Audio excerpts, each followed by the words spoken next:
신령한 품성이나 성질을 영성이라고 일반적으로 딱 정리해놨어요. 신령해야 되잖아요.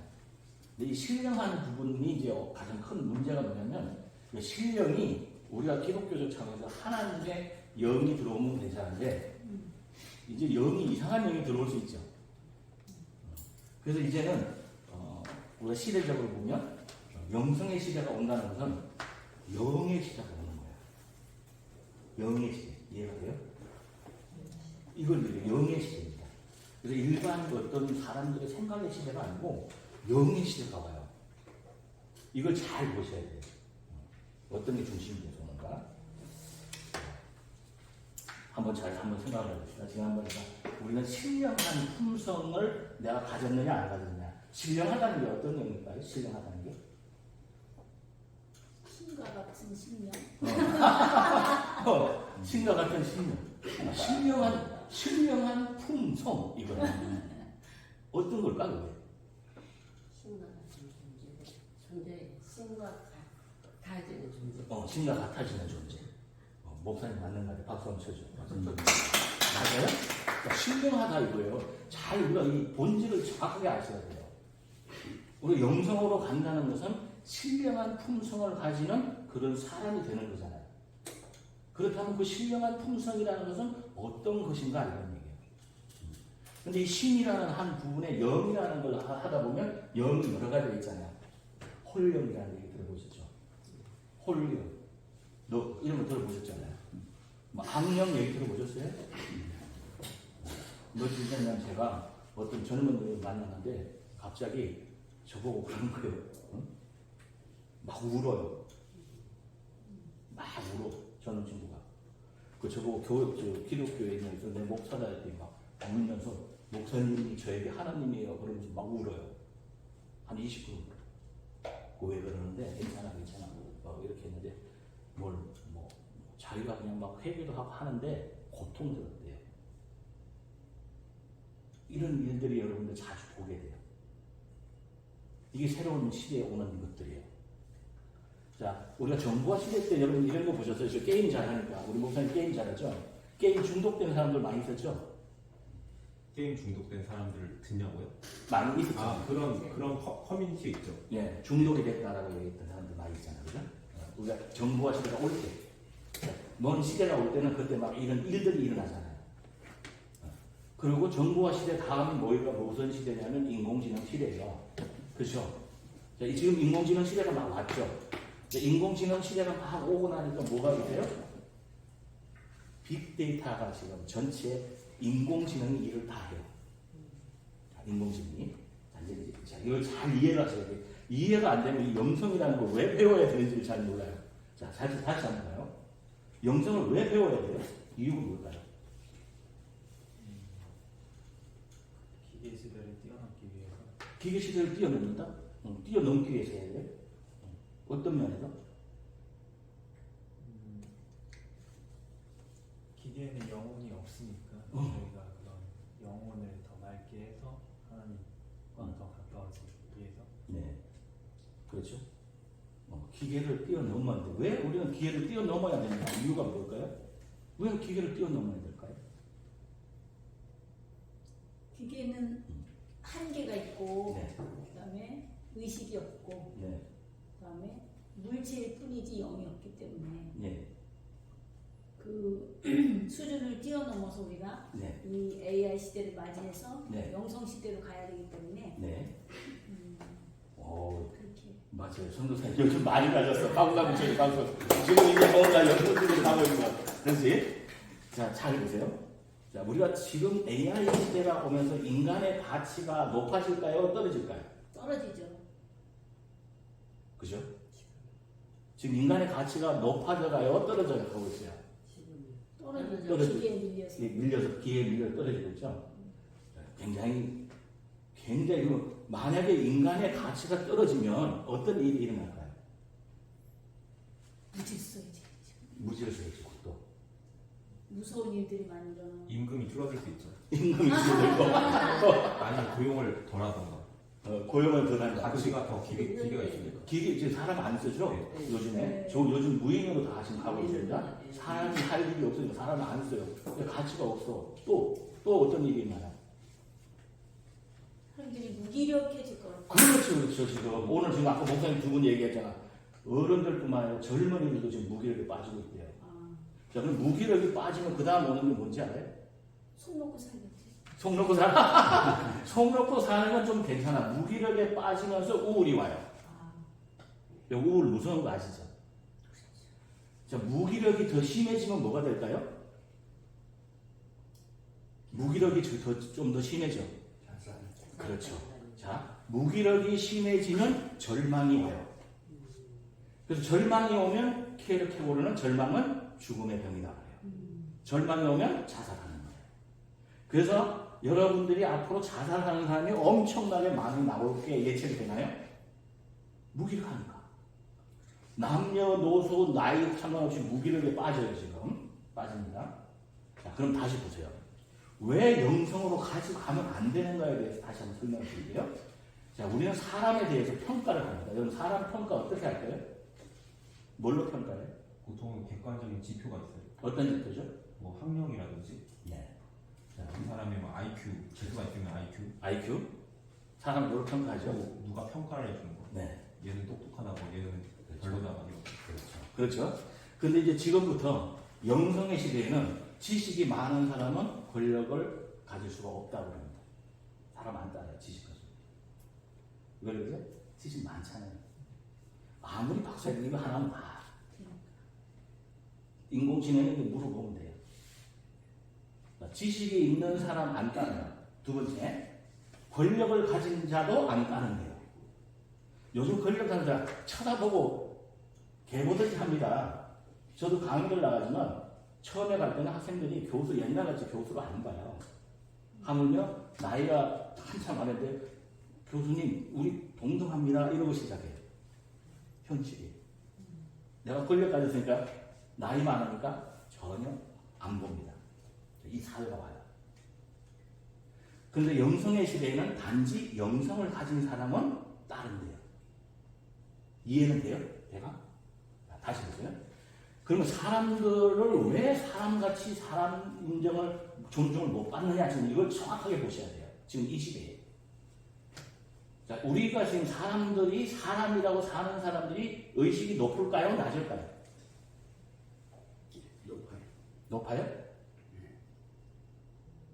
자, 그럼 일단 기준을 한번 정해줄게요. 사람에 대한 기준을. 맹자가 이렇게 정해놨어요. 맹자가. 제일 밑에 사람은 소인이라고 했어요. 소인은 뭐예요? 소인배. 지만 생각하고 이런 사람은 소인이라고 정해놨어요. 자, 그 위에 사람을 뭘로 정해놨냐면 선인이라고 해요. 착한 사람. 착한 사람이에요. 착한 사람. 그 다음에 그 위에 사람을 뭐라고 정했냐면 믿을 자, 신뢰가 있는 사람. 신인이라고 해놨어요. 신인. 그러니까 그 신인이라고 하죠. 자, 거의 다 잘 보세요. 정치인들을 바라보고 옆에 있는 사람들 다 한번 바라보세요. 자, 첫 번째 하나만 할게요. 여러분, 사람이 선할까요? 기계가 선할까요? 기계가 선하죠. 그죠? 그러면 우리가 선한 사람이 좋아요? 악한 사람이 좋아요? 선한 사람.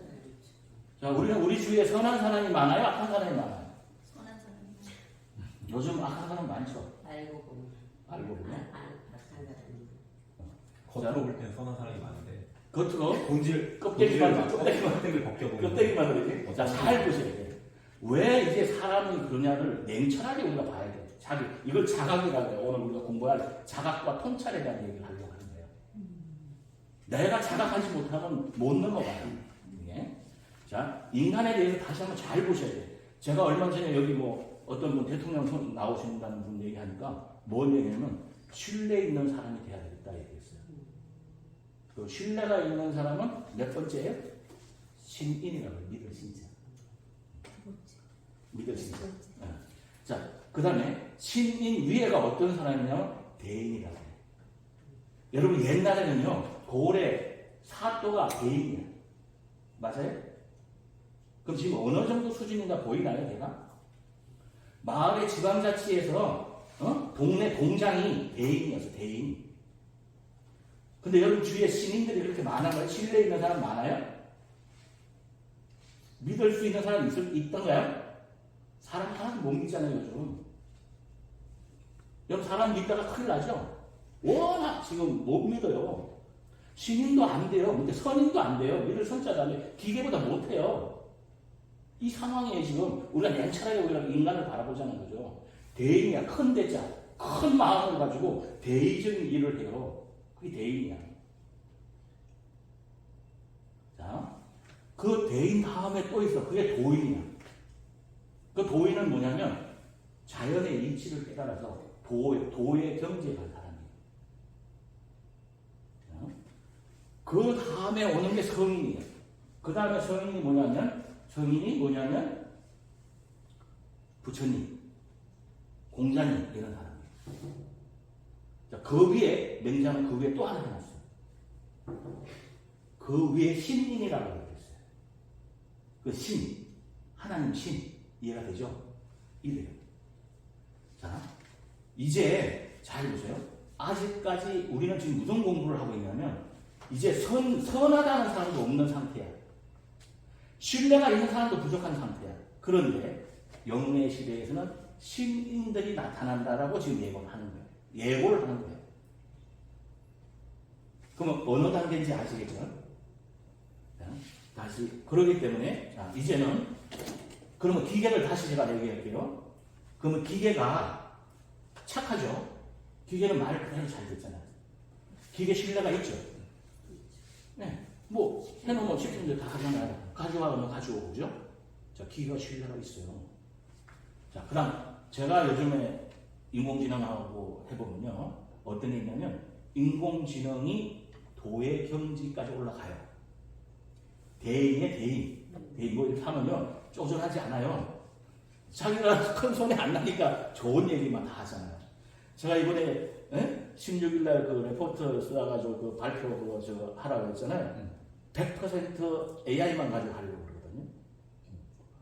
근데 그걸 만져보니까 이것은 일반적인 어떤 사람들이 이야기하는 전체를 다 그대로 다 해요.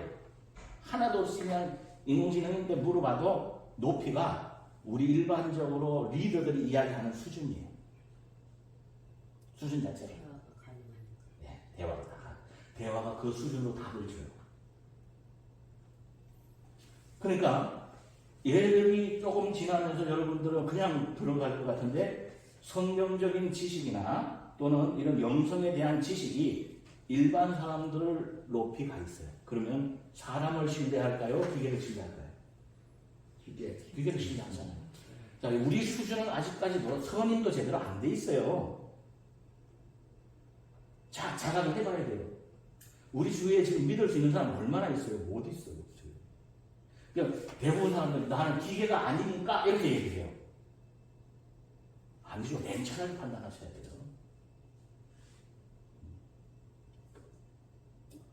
이것이 우리가 실제적 바라보는 자각, 우리 인간에 대해서 다시 바라봐야 될 시점이에요. 이 시점. 이해가 되죠? 이걸 바라보고, 야, 사람이 언제, 왜 이 지경까지 왔지? 옛날에는 대인들이 많았는데, 대인들이 많아가지고, 어떡하고 웃으면서 그랬잖아요. 이런 게 많았는데, 어느 날 지금 완전히 밑바닥에 있고, 기계는 이만큼 올라가고 있단 말이에요. 이걸 하늘이 하는 거 아니겠어요? 자, 다시 과학을 설명해 줄게요. 과학을 여러분들에게 설명을 하면요. 이것은 모든 것은 물질을 뭘로 되어 있어요? 원자로 되어 있다고 얘기 들었어요? 이것도 원자로 되어 있어요. 우리 몸은요? 마찬가지. 원자예요. 세포 쪼개. 원자라는 건 쪼개고 다 쪼개는데 더 이상 쪼갤 수 없는 상태. 그 원자예요. 그 원자 안에는 뭐가 있어요? 전자랑 그렇죠. 양자랑 중성자. 그렇죠. 전자 있죠? 여기 전자 있어요, 없어요? 몸에 전자 있어요, 없어요? 있죠. 자, 여기 TV가 이게 여러분들 여기 사진이 나오는 게 이 TV가 전자 때문에 보이는 거예요. 전자 때문에. 네. 자, 우리도 어쩌면 인간이 전자에 의해서 움직일 수도 있어요. 전자니까. 몸은 전자라는 거예요. 몸은. 몸은 전자예요. 이런 상태, 몸은. 근데 이제 이 몸이 어떻게 움직이느냐 이렇게 볼 때는 내가 막 움직여서 오는 것 같지만 또 아닐 수도 있어요. 여러분 지금 여기 온 것이 여러분 자아가 여기 오자 그래서 왔을까요? 아니면 다른 명령에 의해서 왔을까요? 이게 지금 굉장히 좀 생각해 볼 부분이에요. 맞아. 우리가 이렇게 사람이 한 사람 이렇게 만나는 걸 불교에서는 인연이라고 하죠, 인연. 근데 이렇게 한 자리에서 만날 수 있는 이 자리가 천겁이 돼야 만난다고 그래요. 그럼 1급이 어느 정도냐면 1급은 처마 끝에서 물이 똑똑똑 떨어져서 바위가 구멍이 나는 정도가 1급이에요. 그 1000급이 1000급. 1000급이 돼야지 오늘 우리가 지금 만나는 거예요. 이게 1000급. 대단한 거죠? 제가 여러분하고 이렇게 강의를 하고 이러려면은 억급이라는 게 있어야 된대요. 1억급, 1억이라는 게 있어야 이렇게 만날 수 있대요. 이 보통이 아니죠. 이게 우리 만남이에요. 그래서 저는 이제 뭐냐면 이 영성의 시대에 우리 인간을 직접 진짜 한번 자각을 하면서 한번 바라보라는 얘기죠. 기계가 지금 선한 기계들과 신뢰 있는 기계들과 이런 시점에서 인간은 거꾸로 가는 사람들이 있죠. 지금 신뢰도 없고 선한 없고 거꾸로 가는 사람들이 있죠. 여기서 거꾸로 가는 사람이 있는가 하면 반대로 올라가는 사람이 있겠죠. 그 올라가는 사람들은 바로 성이 되고 신인까지 나온다 이렇게 예측하는 거예요. 이해가 되죠? 그럼 우리는 어디로 갈 거예요? 위로 갈까요? 밑으로 갈까요? 위로 가야 되겠죠. 자, 영성을 왜 해야 되는가를 조금 이해가 되죠. 자, 개인적으로 다시 한 번 더 말씀드릴게요. 하나만 더. 저는 정보화 시대 때 정말 이 컴퓨터 회사를 했어요. 제가 다음에 이재용 회장 다음 아시죠? 검색 엔진 만들 때 저도 9월달에 만들었으면 엄청나게 빠른 사람이죠. 저는 그때 뭘 하려면 앞으로 정보를 가진 사람이 주인이 될 거라 했어요. 실제 됐죠. 다음 한 1000억 정도 가지고 있으니까. 우리는 정확하게 이 시대를 잘 알아야 돼요. 여러분들에게는 어마어마한 기회가 와 있어요. 보통 기회가 아니에요. 이거 잘 들으세요. 저는 그 과정을 겪었기 때문에 여러분들이 이 기회를 말씀드릴 수가 있어요. 자, 잘 보세요. 제가 아무것도 없이 그렇게 젊은 친구들하고 그걸 만들 때 인터넷은 텅 빈 자리였어요. 아무도 예측을 못해요. 저 시장이 앞으로 저 안에 상점이 들어오고 모든 회사가 들어올지 모를 때 우리는 알고 있었어요. 들어온다는 걸. 이게 아는 거의 차이예요. 그러면서 정보화 시대가 왔다는 건 뭐냐면 정보가 중심이 되는 사회예요. 맞죠? 그래서 지금 정보 지식 사회가 왔는데 얼마 전에 어느 미국의 학자가 정보 지식 사회가 끝났다 이렇게 얘기합니다. 자, 그 다음 도래된 게 뭐죠? 인공지능 시대예요. 자, 인공지능 시대가 오면서 기계가 인간을 넘어서요. 그죠? 자, 누가 중심이죠? 정보 지식의 중심에서 이제 누가 중심이죠? 그렇죠. 기계, 인공지능이 중심이 되는 거예요. 인공지능을 가진 사람들이 돈을 엄청나게 벌고 중심이 돼요. 제가 이제 여러분들에게는 그 다음의 시대를 준비하라는 거예요. 여러분도 빨라요, 저는 이걸 한 20년 전에 준비했어요. 빨라죠? 와. 제가 이 시대의 변화를 못 알아봤다면 안 해봤죠. 자, 지금도 늦지 않았어요. 인공지능과 함께 오는 것이 영성의 시대예요. 올 수밖에 없죠. 이것을 인공지능이 오는데 인간이 이것을 뛰어넘지 못하면 전부 인간은 기계에 예속되는데 아까 제일 무서운 게 뭐냐면 인간은요 돈 못 벌어가지고 힘든 건 살 수 있지만 삶의 의미를 잃어버리면 그건 죽음이에요. 더 힘들어요. 젊은 친구들 삶의 의미 다 잃어버려요. 다 잃어버려요. 그래서 많은 사람들이 죽을 거라고 예고로 나와 있어요. 사람이 죽느냐 사느냐는 문제예요. 안 죽을 것 같아요? 안 죽을 수가 없잖아요. 그죠? 이 상황에서 우리가 이제 이 영성으로 가는 길을 하나하나 밟고 가야 돼요. 이해가 되죠? 왜 우리가 영성을 공부해야 되는가 하는 부분 때문에 그래요. 그래서 우리가 여기 함께 가시는 분들은 선인도 넘어서요. 착한 사람도 넘어서요. 자, 그 다음에 또 한 번 단계가 넘어서는 게 신인, 믿을 사람, 믿을 만한 사람도 넘어서야 돼요. 자, 그것도 더 뛰어넘어서 대인. 우리 이정표 목사님 같이 큰 일을 하시는 분들 있잖아. 저기 이용 회장님 같이 큰 일 하잖아요. 대인들. 허허허. 내가 전개를 해서 뭘 해야 되겠다. 이거잖아요. 대인들. 이쪽으로 넘어갑니다. 이거 가지고 끝이 아니에요.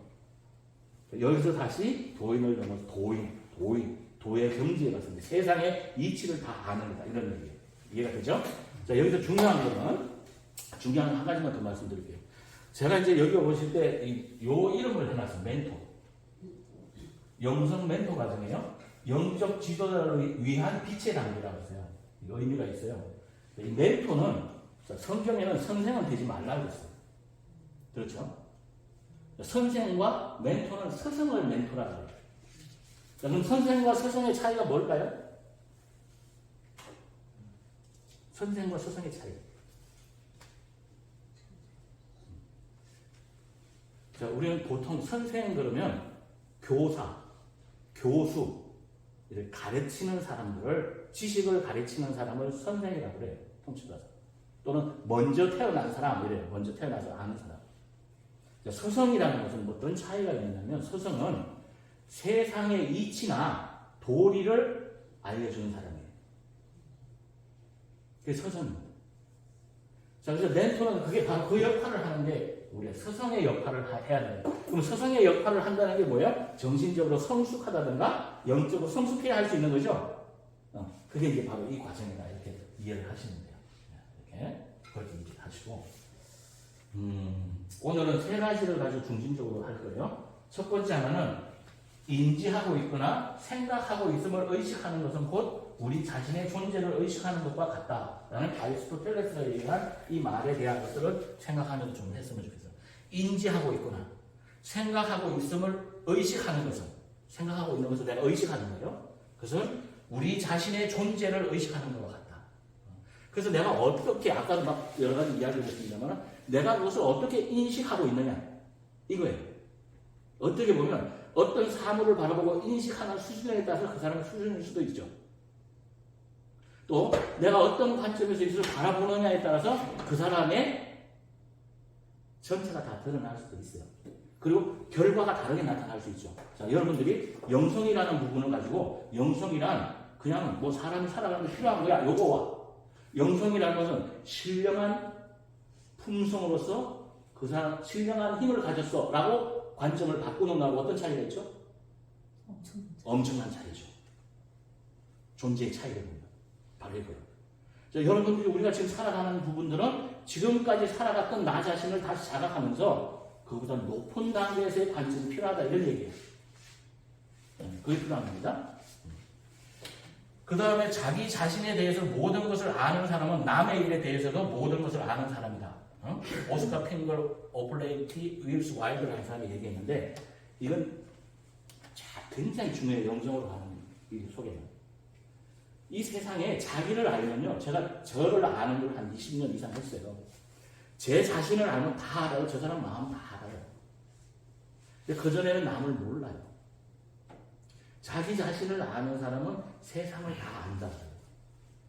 그리고 징기스칸은 그런 얘기를 해요. 자기 자신을 아는 사람은 세상의 승리자다. 좀 이해가 잘 안 될 수도 있어요.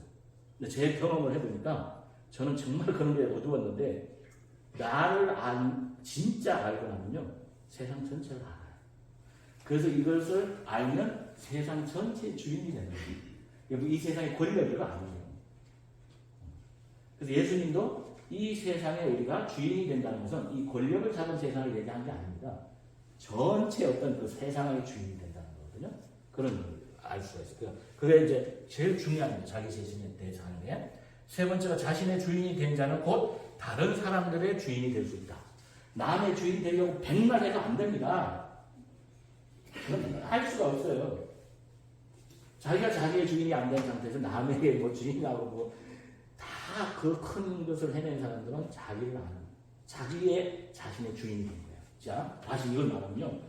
여러분 안에 지금 살아가는데 자기 자신에게 다 끌려다니면서 살고 있어요. 자기 자아에게 끌려다니면서 살고 있어요. 그걸 자기가 발견해야 되거든요. 자기를 안다는 것은 그런 거예요. 자신에게 끌려다닌다는 게 뭐죠? 내 몸뚱아리는 항상 몸이 아프게 한다든가, 그죠? 한계를 지우는 게 내 몸이에요. 그잖아요. 응? 아파지고, 뭐 하고, 여기에 사로잡히는 거예요. 이게 자신에게 잡히는 거잖아요. 자신에게 잡히는 거죠? 몸의 한계. 그다음 두 번째는 자아에게 사로잡혀요. 그러니까 이 자아는 뭐냐면, 어릴 때 너무나 부모들에게 너무 목사님 자녀분들, 너 그렇게 하면 안 돼! 이렇게 살아가는 사람들이죠. 그 다음에 못 벗어나요. 우리 여기, 세상님 교회 목사님 한 분만 그런 분 봤어요. 어떤 부분이냐면, 목사님이 성경을 해서 나아가는 존재를 넘어서는 것까지 다 증명을 해줬어요. 근데 머리로는 맞아요. 하려고 하니까 안 돼. 왜 안 되죠? 교육을 그렇게 받았기 때문에. 어릴 때. 아주 철저한 교육을 그렇게 받았단 말이에요. 못 넘어서요. 근데 이 한계를 못 넘어서면 자기라는, 한번 생각을 해봐요. 내가 그냥 요만한 존재인데 이만큼 가려면 우선 내가 먼저 해야 된다 그랬죠. 원리를 따질 수 있는 게. 제가 초등학교 때 가서 다리가 있는데 그 다리에서 뛰어내렸는데 무서웠단 말이에요. 너무 무서운 거죠. 다리가 있는 시골에. 그래서 내가 나이를 먹어가지고 가서 그 다리를 보니까 아주 작은 다리야. 그죠? 눈높이가 달라진 거죠. 이거는 변화가 없어요. 지금 다리는 똑같죠? 내가 컸으니까가 아니죠. 내 관점이 달라진 거죠. 보여지는 게. 그죠? 자, 우리가 나이를 먹어서, 그럼 다시 말해서 우리가 의식이 높아졌을 때 세상을 바라보는 게 다르다, 이게. 어떤 경지까지 가냐? 제가 해보니까, 제 경험으로, 이 세상이 너무나 작아요. 이 세상이, 돌아가는 세상이 작아요. 그래서 제가 그냥 웃으면서 살아요. 그전에는 맨날 세상에 끌려다녔잖아요. 근데 그걸 딱 하고 나니까 세상이 작아서 시시해서 관여하고 싶지 않아. 이해가 돼요? 교만이 아니에요. 실제로. 자, 내가, 다시 봐요. 제가 어린아이 때 보고 가서 노래 뛰어내리는 거가 재미있었는데, 어른이 돼서 가보니까 시시해서 그 뛰어내리기 하겠어요? 안 하죠? 이거요. 자, 이걸 다시 얘기하면, 지금 막 AI가 오고 막 건물이 막 들어서고, 제가 이거 하기 전에 어떤 일이 벌어졌냐면, 제가 건물을 바라보면 정말 괴롭다. 저 높은 건물이 있는데 나는 저기서 왜 집 한 채가 없어? 그랬어요. 막 아파트가 막 올라서, 근데 저 집이 하나 없어, 내 거가. 새로 진 집 하나가. 내 사무실이 저기 하나 없어. 얼마나 힘들겠어요. 이해가 돼요? 이게 없어진다. 그럴 필요도 없으니까, 그거 있을 필요도 없다는 느껴집니다. 삶이 어떻게 되겠어요? 평화롭고, 세상의 주인같이 사는 삶을 살겠죠. 이게 우리의 목표예요. 근데 이게 이제 제일 중요한 게 뭐냐면, 앞으로 향후 누구나 물어보세요. 몇 년 동안 엄청나게 힘들 거라는 얘기만 나올 거예요. 그래서 무기력이 빠지는 거예요. 해도 안 되니까. 그래서 무기력에서 넘어설 수가 있는 거예요. 이게 우리가 배워야 될 이유입니다. 또 사람들이 해야 될 이유. 세 가지를 가지고 한번 넘겨주세요. 한번 얘기하겠습니다. 자, 영성에 대해서 마무리 한번 정리하고요. 지난번에 영성이란 요걸 다시 한번 정리를 쭉 보세요. 그래야 개념이 잡힐 겁니다. 영성이란 뭐냐면 신령한 품성이나 성질이라고 요거는 교사전에 얘기된 거예요. 정확하게 알아야 우리가 방향을 잡고 가는 거예요. 자, 두 번째는 정신의 물질이고 정신세계와 연관된 철학적 개념이며 초월적, 더 나아가 신을 뜻하기도 한다. 영성이라는 게. 신의 성품이라고 그랬죠? 이렇게 정리를 한번 하실 수가 있어요. 신의 성품. 그 다음에 세 번째, 영은 인간이 영과 육의 복합체로서 살아있는 생명체로서 살아갈 수 있는 활력, 생명력이라고 이렇게 또 논문에다가 누가 발표를 했어. 자, 여기 중요한 거야. 생명력이에요, 생명력. 영은 인간이 영과 육의 복합체로서 살아있는 생명체로서 살아갈 수 있는 활력, 생명력. 이거 중요한 얘기입니다. 생명, 영적이라는 건 이 생명력이 있어요. 그러니까 영적으로 가야 되는 사람은 막, 제가 좀 활기차죠? 나 다른 사람에 비해서 막 활력이 있잖아요. 전혀 사람 못지않게 제가 열정이 있어요. 그걸 가질 수가 있다는 거예요. 자, 그 다음에 이제 영 또는 영성은 인간 내부에 현존하는 존재. 의 표현이며 내면에서 오는 힘, 깊은 내면의 자아를 아는 거예요. 깊은 내면의 자아를 아는 거예요.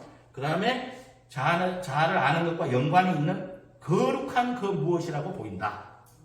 그리고 인간 존재 자체에 관한 것으로 인간의 삶의 중심이라고 합니다. 이게 영성이에요. 전체. 큰 개념이 이해가 돼요? 영성에 대해서. 이해가 되죠?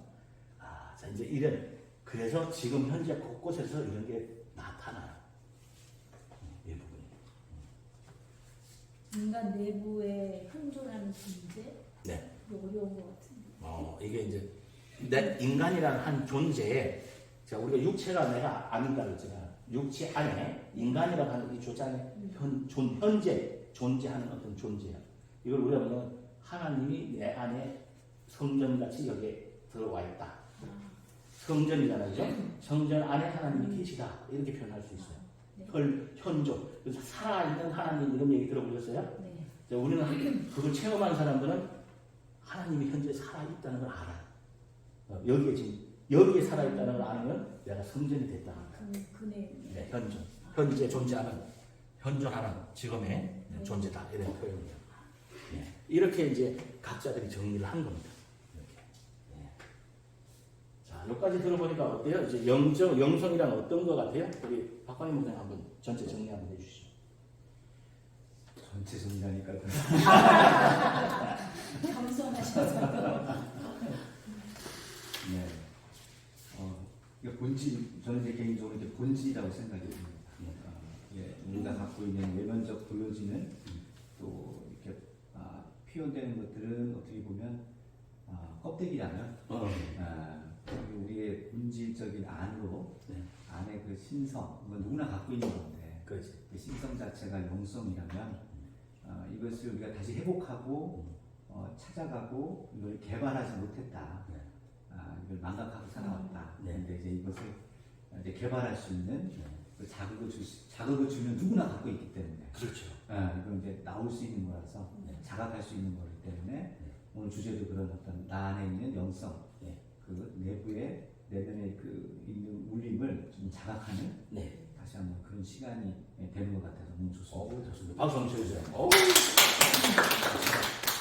자, 우리 목사님, 영성을 우리가 왜 배워야 되는지 얘기 한번 해주세요. 목사님이 해주신 것처럼 영성이라고 하는 건 좀 보니까 영은 인간이 영과 육의 합체로서 살아가는 생명체로서 살아갈 수 있는 활력이라고 그리고 생명력이 있다고 했잖아요. 네. 그런 것처럼 함께 신이랑 함께 산다면 우리가 훨씬 더 더 많은 거를 우리가 인간보다도 더 많은 힘을 더 갖고 살 수 있는 그런 능력이 생길 수 있다고 봅니다. 맞습니다. 박수 한번 쳐주세요. 박수! 맞아요. 자, 생각을 한번 해봐요. 여러분, 신난다는 말 들어봤어요? 신난다. 자, 내 안에서 신이 나오는 거예요. 어린아이들이 신나게 노는 거 아세요? 자, 잘 보세요. 영성을 가진 사람들은 인생을 사는데 일을 하는 게 아니에요. 신이 나와요. 그러니까 신나서 뭘 하냐면 놀아요. 일하는 게 아니라 논다니까? 신나게 노는 거야. 얼마나 신나겠어, 그죠? 그래서 막 삶이 그렇게 신나게 살아요. 자, 왜 영성을 왜 배워야 될까? 우리 김 목사님, 왜 배워야 하는지 한번 얘기해 주시죠. 네. 저는 이 영성이라는 게 근본적인 것에 대한 탐구라고 생각을 해요. 네.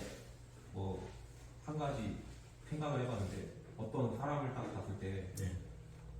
우리가 보기에 보여지는 모습이 있고 보여지지 않는 모습이 있는데 그 우리가 객관적으로 판단해서 그냥 단정을 지어서 말할 수 있어요. 그 사람이 이런 특징을 가졌고 이래서 난 이렇게 생각한다. 네. 이렇게 생각한다 결론이라고 하면은 근데 이게 엄밀한 말을 할 때는 신적인 관점에서 이렇게 얘기를 하거든요.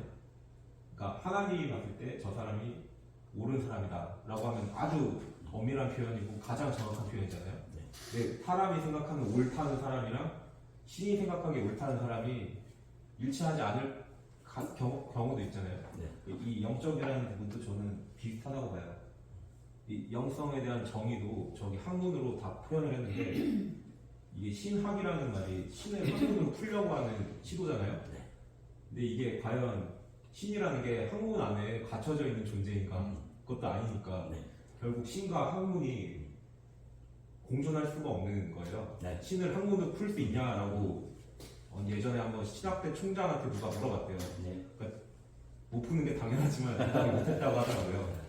그래서 그런데 이렇게 막 시도하려는 건 참 좋은 것 같아요. 여기 기독교도 있고 여러 종교도 있을 수 있는데 거기 이게 신이라든지 아니면 근본적인 것에 대한 탐구. 예전에 뭐 철학자들도 근본적인 걸 탐구했고 형이상학이라고 하잖아요. 그걸 추구하는 게 의미 있고 평소에 생각하지 않은 걸 좀 건드려서 영감을 자극한다. 그렇지. 이렇게 생각을 해요. 그렇죠. 네. 아주 좋은 말씀. 박수 한번 쳐주세요. 자, 우리가 모든 걸 뭐 신학이다 뭐다 결정을 낼 수 없어요. 모든 걸. 그 결정을 하는 이유는 뭐예요? 이해하기 위해서 일단 결정하는 거예요. 정의를 내려놓는 거예요. 그러나 단지 진리도 아니에요. 정의를 내렸다 해서 진리도 아닙니다. 단 여러분들이 판단할 때는 어떤 정의가 진리에 가까운가를 찾아가는 거예요. 진리는 하나밖에 없거든요. 자, 그러나 어떤 것이 더 영성의 진리에 가까운가는 각자의 판단의 몫이고 각자의 수준에 맞춰서 이 정의가 받아들여져요. 그렇기 때문에 옳고 그름을 얘기하는 게 아니에요. 자, 이용일 회장님 한 말씀 해주시죠. 왜 우리가 영성을 해야 될까? 배워야 될까? 지금 세상이 총괄적으로 봤을 때 네. 좀 기독교적 차원에서 좀 얘기를 드릴게요. 네. 하나님이 원하는 세상과는 다르게 지금 흘러가고 있는데 아까 말씀하신 것처럼 인공지능의 세상이 될 수도 있고 그런 인공지능의 세상은 곧 하나님의 심판이 온다고 저는 생각을 해요. 네. 그래서 그 심판이 오기 전에 이 영성적으로 뛰어난 지도자들이 네. 인간들에게 좀 저희 같은 이제 여기 이렇게 수업을 받든지 이런 사람들에게 많은 지도를 해줌으로써 네. 그 인공지능을 뛰어넘어가지고 하나님의 심판을 막을 수 있는 네.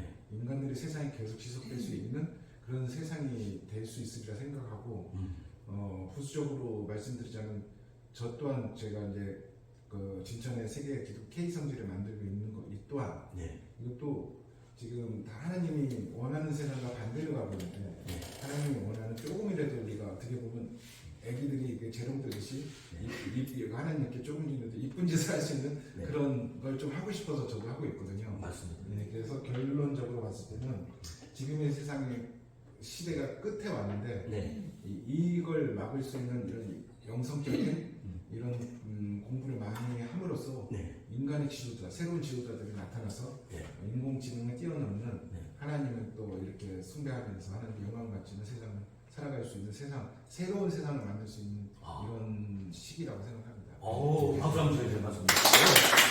회장님 아주 좋은 얘기 잘해주셨는데 지금 회장님 말씀에 의해서 좀 더 하자면 새로운 신인류가 탄생된다고 그래요. 새로운 인류예요. 좀 더 심하게 말하면 유명한 영성학자는요 지금 우리가 생각하는 사람들 생각하는 호모 사피엔스가 다 멸종할 거라고 사라질 거라고 예측을 해요. 지금 기존에 생각하는 사람들 그럼 어떤 사람들이 지금 새롭게 새로운 신인류로 나오느냐? 바로 영성을 얘기하고 있어요. 그러면 지금 이제 이용일 회장님이 지금 한 40만 평에다가 성지를 만들잖아요. 이것은 엄청난 역할을 하겠죠. 왜냐하면 그 성지에 사람들은 이 영성이라는 거는 그냥 되는 게 아니라 자연과 접해야 돼요. 사실 여러분 여기 이것만 가지고 안 돼요. 저희들이 하는 거는 조용한 산에 가서 1대1로 전부 하나하나를 다 짚어야 돼요. 어떤 걸 짚어야 되냐면 여러분들이 지금 인지되어 있는 잘못된 인지된 것들을 하나하나 다 풀어서 다 정화시켜야 돼요. 이해가 되죠? 바로 그런 것을 하기 위해서 아마 제가 볼 때는 하늘의 메시지가 글로 간 걸로 저는 느껴져요. 이게 필요한 겁니다. 절대적으로 필요한 겁니다. 지금 앞으로. 그래서 새로운 신인류가 지금 새롭게 아이들이 태어나는 친구들은 새로운 신인류로 태어나는 친구들이 있고 기존에 여기를 못 넘어가는 사람들은요 다 도태되는 거예요. 어떻게 보면 죽음을 맞이할 수도 있어요. 그게 자살이에요. 그런 상황입니다. 그래서 새로운 인류들이 만들어진다. 영적인 사람들은. 그 사람들은 새로운 사람들이니까 아까 얘기했잖아요. 도인들 위에 성인들 같이 또 신인들 같은 그런 사람들로 새롭게 된다. 이 세상 너무너무 좋은 세상 아니겠어요? 이것을 넘어선 사람들은 이런 기계가 다 할 것이고 이들이 다 그런 역할을 할 겁니다. 자, 그런 의미에서 우리가 그런 사람이 되기 위해서 자, 전부 깍지 한번 주시고요. 앞으로 한번 쭉 이제 위로 한번 쭉 올리시고 좌측으로 한번 쭉 우측으로 한번 쭉 가운데로 한번 쭉 와서 뒤로 한번 젖히세요. 자 이제 온 우주를 한번 끌어안습니다. 시작. 온 우주를 다 끌어안으세요. 우주를 쭉 우주를 끌어안으세요. 내 품 안으로 쫙 우주를 우주를 우리가 이 우주를 품을 수 있는 그런 존재가 되어야 돼요. 저는 영적이라는 건 그거라고 생각합니다. 네. 자 우리가 영성이라는 걸 왜 배워야 할까? 우리 부회장님.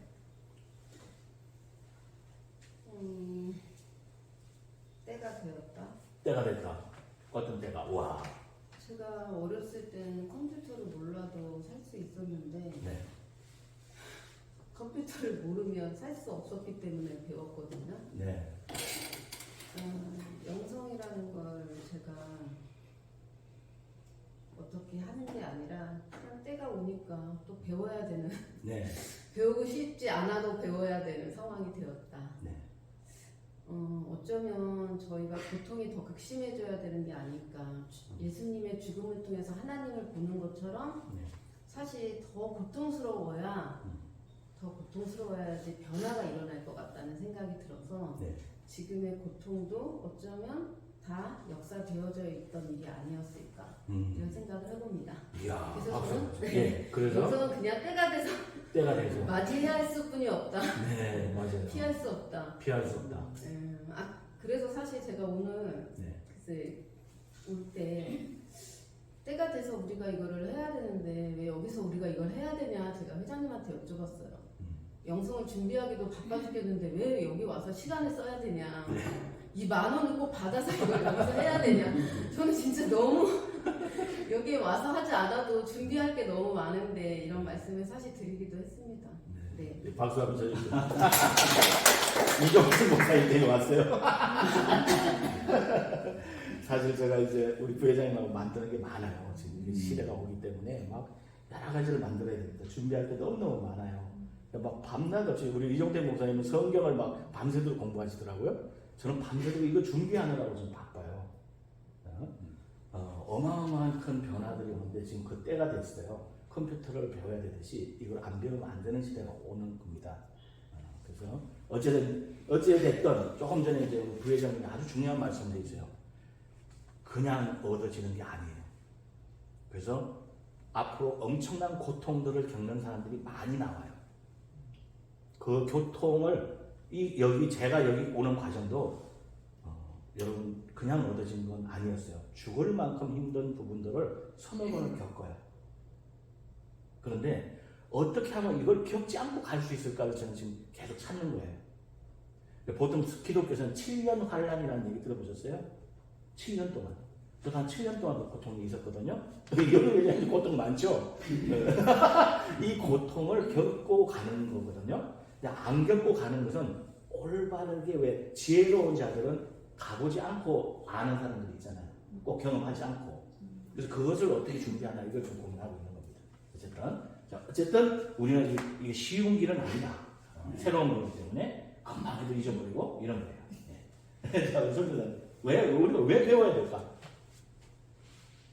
살면서 시대가 있는 것 같아요. 네. 진짜 뭐 우리가 나이를 먹어갈수록 가면서 이제 단계가 있듯이 네. 그런데 제가 영성이라고 해서 이렇게 크게 생각을 해보고 아 이걸 알아야 되겠구나 네.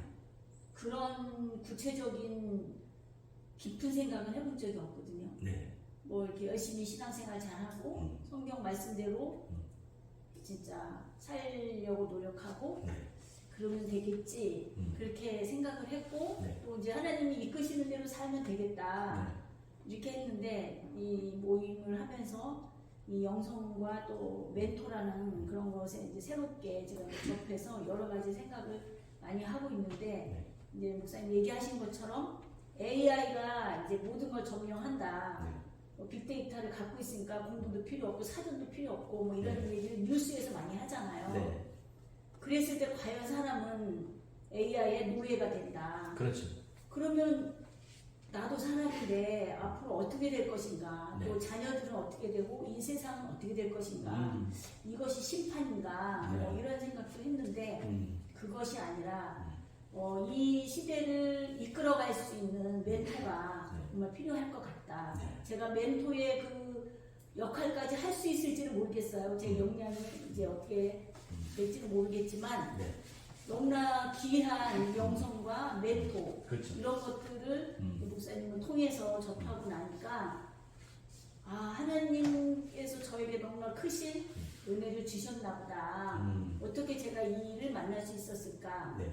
가능하고 하나님이 저에게 힘을 주신다면 정말 영성 멘토가 되어서 네. 저처럼 아무것도 모르고 뭐 어떤 땐 좌절도 있을 수 있고 정말 막막하고 정말 이 세상이 어떻게 되려고 이러나 이런 뉴스를 보다가 이제 뉴스를 요새는 안 보는데요.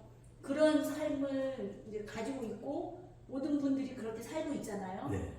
작은 힘이지만 제가 이 영성의 멘토에 대해서 잘 배워가지고 조금 나누면 어떨까 배워야겠다 이런 생각을 하게 됐습니다. 아유 박수 한번 주세요. 맞아요. 자 근데 지금은 이건 지식하고도 전혀 상관없고 학벌하고 전혀 상관없어요. 네. 자 쉽게 하면 육의 시대에서 혼의 시대.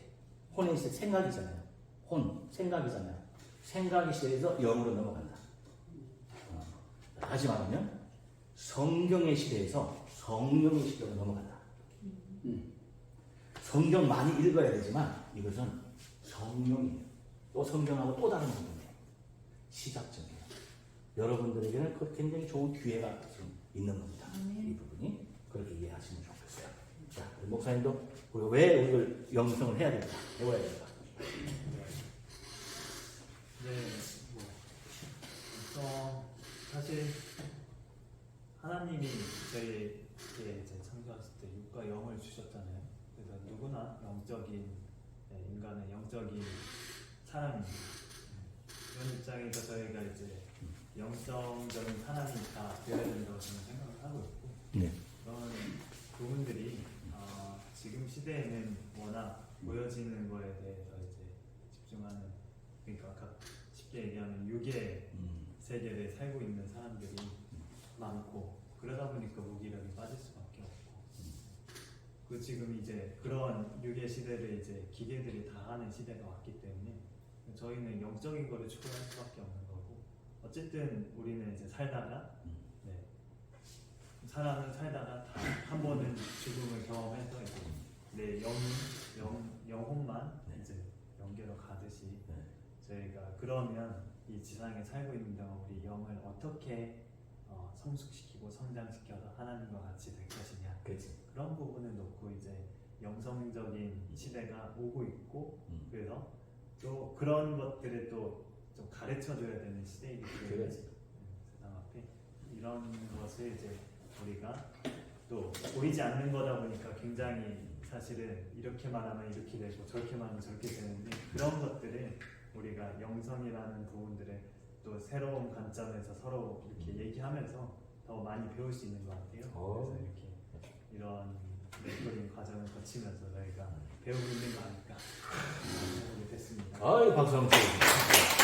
젊은 사람들도 이거 배워야 되는 그런 부분들이죠. 특히나 영에 대해서 젊은 사람 막 다가오기 어렵거든요. 그건 굉장히 중요하다. 또 또 어떤 젊은이들이 지금 먼저 이것을 배우는 사람들이 얼마나 리더가 된다. 저는 그렇게 보거든요. 그런 큰 역할을 하실 것 같아요. 자, 이거 이상에 배워야 되는 이유가 또 하나 있어요. 정말 영상을 한번 보겠습니다. 예. 진짜 배워야 하는 것은 이거보다 더 클 수가 있어요. 일단은 하이퍼스페이스라는 건 하이퍼는 뭐보다 이제 위에 있는 또 초공간이라는 뜻이죠.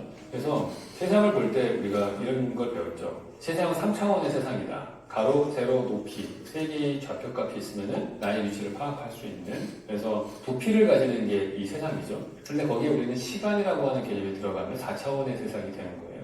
그 2차원은 뭐냐? 3차원의 세상을 평면으로 본 것들, 그게 2차원이죠. 가로, 세로만 있는 것들, 두 개의 좌표값만 있는 것이 이 평면의 세상이에요. 그 1차원은 선입니다. 그러면 점은 0차원이고요. 그러니까 0차원인 점, 1차원이 선, 이 선을 한쪽으로 쫙 연장을 하면 2차원 세상이 되고요. 그렇게 해서 만들어진 면을 Z축으로 쫙 카피를 하면은 그 볼륨을 가지는, 부피를 가지는 3차원 세상이 되고, 그 3차원이 시간으로 쫙 한번 이동하면은 4차원이 되는 거예요. 이 책에서 나오는, 제가 여러분들한테 많이 써먹었던 자료인데, 그 종이라는 세상은 2차원의 세상이죠. 거기에 동그라미, 세모, 네모가 있는데, 그걸 우리는 위에서 내려다보면은 완전히 다른 도형으로 보여요. 그래서 그 차이점을 더 구분할 수가 있죠. 근데 원이 옆에 있는 삼각형과 사각형을 보면은 선으로밖에 안 보이는 거예요. 왜냐하면 원은 2차원의 존재니까 이거는 다른 존재, 다른 세상의 다른 존재를 파악할 때 자기보다 낮은 차원으로밖에 파악을 못한다는 거예요. 절대로 이 원은 이 삼각형이나 사각형의 다른 모양을 구분해 볼 수가 없는 거죠. 근데 만약에 선이 있다면은 1차원의 존재라고 한다면은 얘는 0차원밖에 이해를 못하는 거예요. 0차원의 점이 쫙 연결돼가지고 선이 되는 거니까 선은 세상을 인식할 때 점으로밖에 인식을 못하게 되겠죠. 그래서 이 책에서 이제 재미난 케이스들이 막 설명이 돼요. 3차원의 존재가 2차원의 존재를 봤을 때에는 각각의 다른 모양을 파악할 수 있는 것처럼, 만약에 우리가 4차원의 존재가 있다면 우리는 3차원의 존재니까 여기 앞에 계신 분의 얼굴을 보면은 저는 앞 얼굴밖에 못 봐요. 뒤통수를 못 보죠. 바깥의 표면밖에 못 보죠. 겉으로 드러난 이 몸의 바깥쪽까지 못 보는데, 근데 4차원의 존재가 있으면은 마치 우리가 원과 삼각형의 다른 모양을 동시에 볼 수 있는 것처럼 앞 얼굴의 모습과 뒤통수를 동시에 볼 수 있다는 거예요. 우리 몸속 안에 위장과 이 모든 장 기능의 완전 내부까지도 다 들여다보고 동시에 바깥에서도 우리를 볼 수 있게 될 것이다. 그런 거죠. 그거랑 비슷한 거예요. 우리가 원을 볼 때요, 원의 바깥쪽만 보는 게 아니고요, 원의 안쪽도 우리는 위에서 내려다볼 수가 있잖아요. 근데 이 이야기를 확장해서 우리가 이런 거랑 비슷하게 이렇게 사람이 이렇게 색종이에다가 사람 모양을 이렇게 그렸어요. 그러고 나서 거기다가 심장이 왼쪽에 있죠. 그 왼쪽에다가 심장을 그려놨어요. 그거는 2차원의 어떤 사람의 모형이었을 때는 왼쪽에 심장이 있는 그림인 거죠. 근데 어떤 3차원의 존재가 나와가지고 얘를 확 뒤집었어요. 그럼 어떻게 되겠어요? 심장이 오른쪽에서 뛰는 존재로 뒤집어지는 효과가 생기는 거예요. 마치 장갑도 이렇게 있다가 이렇게 뒤집어서 쓸 수 있는 것과 마찬가지로 3차원의 존재가 와서 2차원을 뒤집을 수가 있잖아요. 좌우가 완전히 플립된 그런 현상이 나타나는 거죠. 그래서 그게 나보다 한 차원 높은 존재가 이 사물을 다룰 때의 아래에 있는 차원의 사람은 이해할 수 없는 현상들이 나타난다는 거예요. 그래서 우리가 5차원의 존재는 4차원의 시간도 볼 수가 있는 거예요.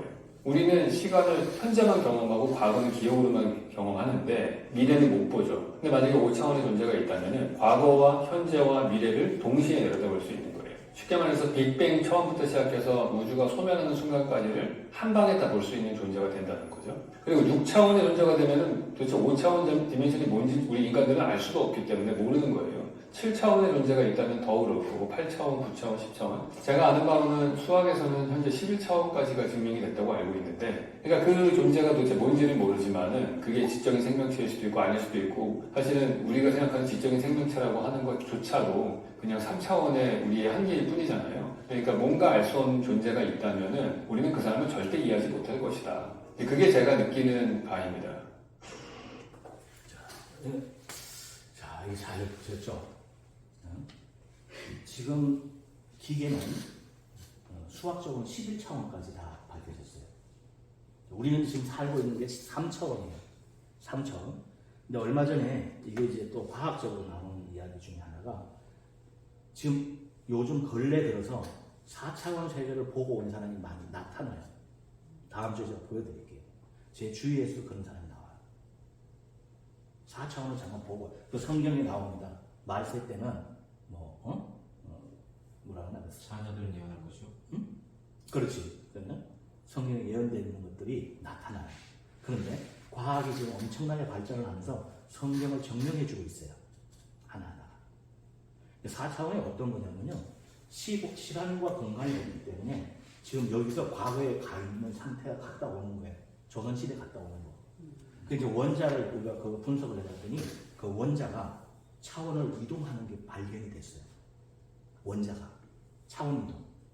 이게 과학적으로 지금 발견이 됐어요. 그냥 그 발견된과 동시에 지금 사회적인 그런 일들이 벌어져요. 이해가 안 되죠? 이게 4차원 세계는 시간이라는 개념이 없어요. 시공이. 자, 다시 말씀드릴게요. 이 과학이 발전하면서 컴퓨터라는 것은 4차원, 5차원, 6차원, 7차원까지 올라가 버려요. 인간은 결국 3차원에 살고 있는데. 우리 3차원밖에 못 살고 있는데. 그런데 4차원에서 3차원을 내려다보면 다 알죠. 그래서 영적으로 간 사람들은 다 안다는 거예요. 영적으로 가 있는 사람은 벌써 웬만한 거 다 그냥 다 보여버려요. 이게 다른 거예요. 4차원으로 이동하고 있다는 거죠. 이동. 자, 그러면 결국 우리 인간의 의식 하나하나는 저 차원을 넘어서야 되겠죠. 저 차원을 넘어서야 되기 때문에 그 신의 존재까지 가야 된다는 11차원까지 있습니까? 근데 신의 존재와 연결하는 것들도 지금 과학에서 지금 계속 밝혀지고 있기 때문에 그런 것들이 여러분이 더 쉽게 갈 수 있다 이런 얘기예요. 아무것도 모르는 것보다 원리 자체가 있는 원리로 가기 때문에 이해가 되죠? 이것을 우리가 해야 되는 부분이다 이렇게 한번 생각하시고, 자, 우리가 해야 될 부분은 뭐냐면 교육의 목적에 대해서 한번 알려주세요. 인식이란 개인의 내면적인 경험뿐만 아니라 외부 세계와의 상호작용으로 이루어지는 다차원적인 과정이다. 자신을 인식한다는 것은 자신의 존재, 생각, 감정, 행동, 가치관, 욕구, 그리고 강점과 약점에 대해 의식적으로 알아차리고 이해하는 과정을 말한다. 더 깊은 자기 인식을 통해 하나님의 음성을 듣고 있는지 점검한다. 아주 좋습니다. 네. 자, 오늘은 사실은 지난주에 그 숙제 내준 거 하셨나요? 안 하셨죠? 사실 그걸 하셔야 되는데, 그러면 하나, 둘, 셋, 3일씩 한 주가 돼야 되겠네요.